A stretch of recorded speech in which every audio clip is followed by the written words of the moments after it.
How's everybody doing? My name is Anthony Brian Logan, and today we got to talk about Candace Owens speaking in front of the House Intelligence Committee headed up by one Jerry Nadler during a hearing about white nationalism and also hate crimes maybe being on the rise, being a problem, or whatever the case may be.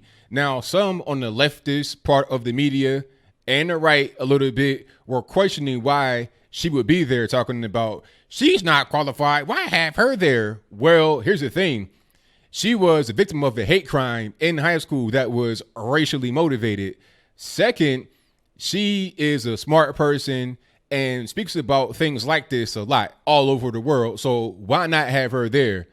It's a perfect person for me. I mean, if you ask me, especially to represent the conservative side of it. Usually when you see a black person in context like this, it's always from the victimhood perspective. It's always, well, they beat me. They did that. She's coming from the perspective of, look, I have been able to be part of a generation that's been able to get beyond that. My lifestyle was not this whole victimhood thing, which a lot of people all over the world, and especially here in the United States, need to hear. But I don't want to talk too much right now in the intro. What I'm going to do right now is get into the actual clip.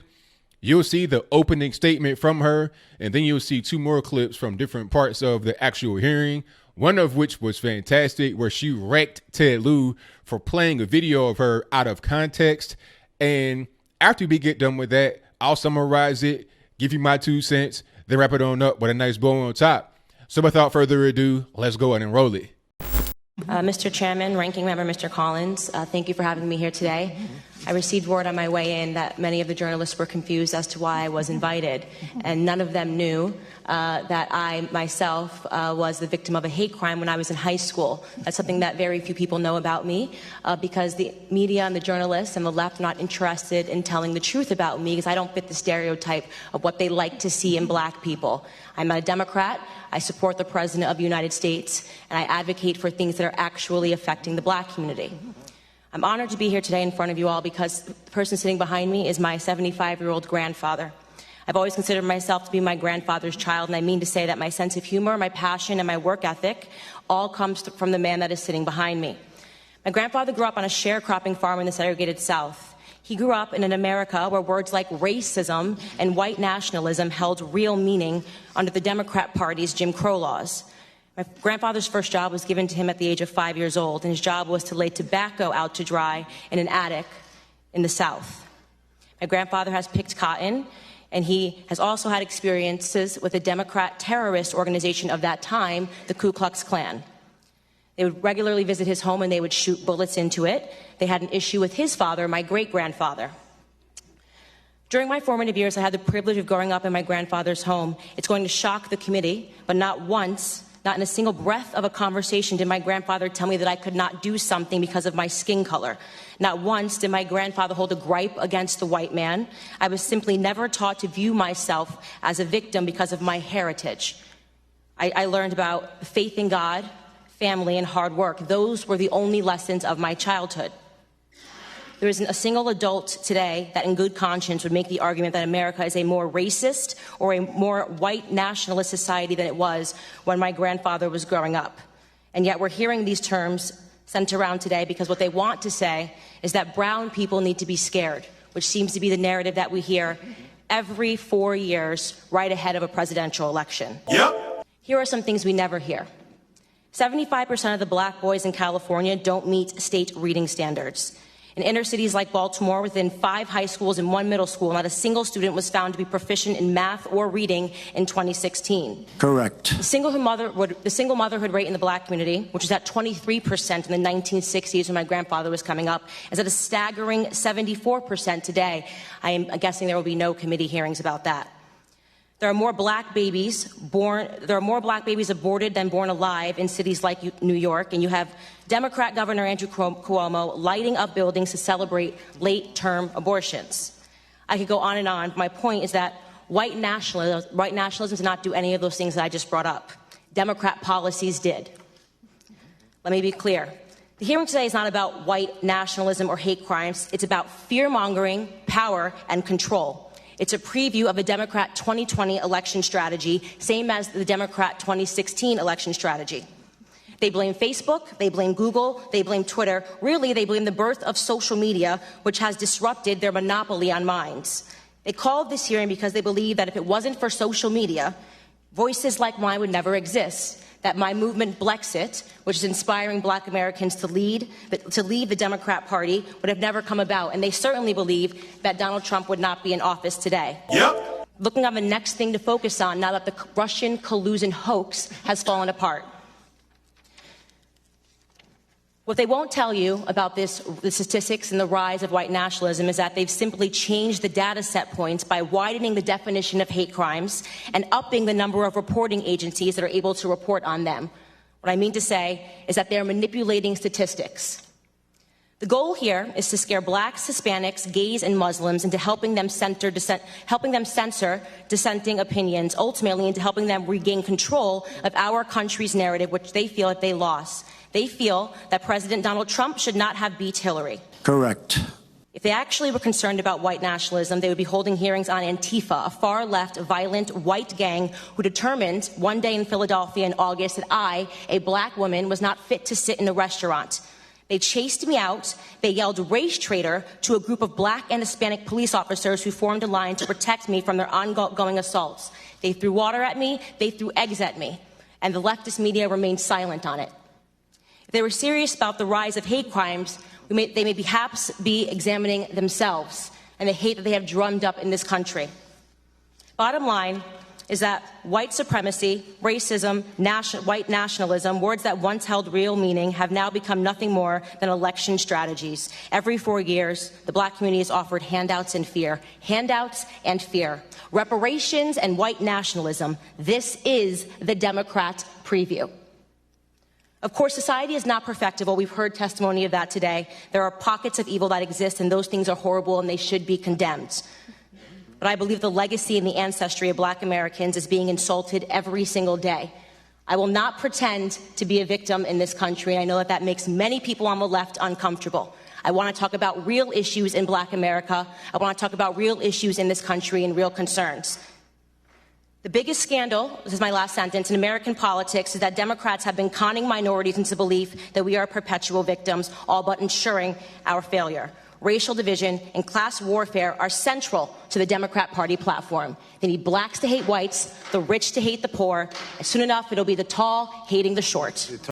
Over and over again about black conservatives when they have the audacity to think for themselves and become educated about our history and the myth of things like the Southern Switch and the Southern Strategy, which never happened.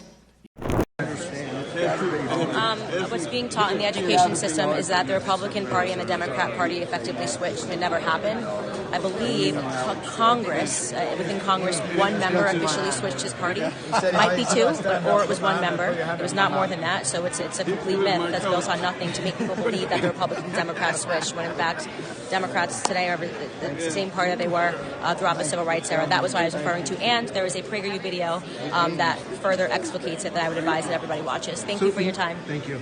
Ready? Thank you. In congressional hearings, the minority party gets to select its own witnesses. And of all the people that Republicans could have selected, they picked Candace Owens. I don't know Miss Owens. I'm not going to characterize her. I'm going to let her own words do the talking. So I'm going to play for you the first 30 seconds of a statement she made about Adolf Hitler. I agree. I actually don't have any problems at all with the word nationalism. I think that it gets, the definition gets poisoned by elitists that actually want globalism. Globalism is what I don't want. So when you think about, whenever we say nationalism, the first thing people think about, at least in America, is Hitler. You know, he was a National Socialist, but if Hitler just wanted to make Germany great and have things run well, okay, fine. The problem is that he had dreams outside of Germany. He wanted to globalize. He wanted everybody to be German, everybody to be speaking German. All right, so my first question is to Ms. Hirschenoff. Ms. Owens said, quote, if Hitler just wanted to make Germany great and have things run well, okay, fine. The problem is that he had dreams outside of Germany. So when people try to legitimize Adolf Hitler, does that feed into white nationalist ideology? It does, Mr. Lieu. I know that Ms. Owens distanced herself from those comments later, but we expressed great concern over the original comments. Great, thank you. Thank you. Ms. Owens, I'm sorry. We just started a recording. Would you like time to respond to that? Yes, I think it's pretty apparent that Mr. Lieu believes that black people are stupid and will not pursue the full clip in its entirety. He purposely presented an extracted clip. The witness will suspend for a moment. It is not proper to refer disparagingly or to a member of the committee. The witness will not do that again. Witness may continue. Sure, even though I was called despicable. Witness may not refer to a member of the committee as stupid. I didn't refer to him as stupid. That's not what I said. That's not what I said at all. You didn't listen to what I said. May I continue? Please. As I said, he is assuming that black people will not go pursue the full 2-hour clip. And he purposefully he cut off, and you didn't hear the question that was asked of me. He's trying to present as if I was launching a defense of Hitler in Germany, when in fact, the question that was asked of me was pertaining to whether or not I believed that whether or not I believed in nationalism, and that nationalism was bad. And what I responded to was that I do not believe that we should be characterizing Hitler as a nationalist. He was a homicidal, psychopathic maniac that killed his own people. A nationalist would not kill their own people. That is exactly what I was referring to in the clip, and he purposely wanted to give you a cut-up similar to what they do to Donald Trump to create a different narrative. That was unbelievably dishonest, and he did not allow me to respond to it, which is worrisome and should tell you a lot about where people are today in terms of trying to drum up narratives. By the way, I would like to also add that I work for Prager University, which is run by an Orthodox Jew. Not a single Democrat showed up to the embassy opening in Jerusalem. I sat on a plane for 18 hours to make sure that I was there. I'm deeply offended by the insinuation of revealing that clip without the question that was asked of me. Thanks, Mrs. Owens, and I yield the remainder of my time. Okay, so you saw that, you heard that. Now, that was fantastic. A great opening statement. She laid down the foundation of who she is, where she's come from, her background, more about her. And like I said in the intro, it wasn't even about trying to be a victim or anything like that. It was, here's my story. I was a hate crime victim in high school, but that don't mean I'm a victim in general. I was not raised to be a victim. I'm not like that. I can do more for myself. And it also painted us in a positive way as black folks. All right. We're not just perpetual victims. We can do things for ourselves. We're intelligent people. This condescending tone from the left is not needed. And she had her grandfather with her right behind her in the crowd. And she spoke about him, how he was able to get beyond the Democrats, KKK, and their tyranny wherever he was at, and how she's not been part of that whole situation. She's been able to be part of the newer generation and move forward. And that is where we should be as American citizens. So I thought it was a great opening statement and a great way to represent for black people and Americans in general, many of whom do not have this victimhood mindset embedded into our minds. But then moving on to Ted Lieu, she not only wrecked Ted Lieu, but also Jerry Nadler. Pointed out. First of all, Ted Lieu played the clip of her talking about Hitler totally out of context, as does most of the media. They try to play a little clip, they editorialize on a summary or article of it, or op-ed, opinion piece, whatever they want to call it, and then they'll say, Candace Owens defends Hitler. It wasn't even like that. She was trying to defend nationalism and not have it be linked to a psychopath like Hitler. It was very simple, but people hear what they want to hear. They're going to characterize it however they want. If you don't say the exact words they want you to say, or even if you do, they're going to take what you say out of context. That's what the media does, especially when you are a conservative person that has a very influential voice. That happens to be black. That's a dangerous thing for them. It's just like Donald Trump. He represents a rebellion from the left and the right. He's like a bull in a china shop you want to rein in. You know, you want to have a nice, dainty little person in there just hanging out, just doing what they're told. That's not Trump. That's not Candace. That's not many of us. So bravo on her for not only wrecking Ted Lieu, but also Nadler, because Nadler was saying, oh, you can't call him stupid. It's like, I didn't call him stupid. What she said was he thinks that black people are stupid. I didn't say that he's stupid. And it was hilarious to see his face talking about. It's just like, well, whatever. So what if I'm wrong? You know, it's crazy. At the end of the day, as I close, I just want to say bravo to Candace Owens. Yes, I do know her, of course. It doesn't even really matter.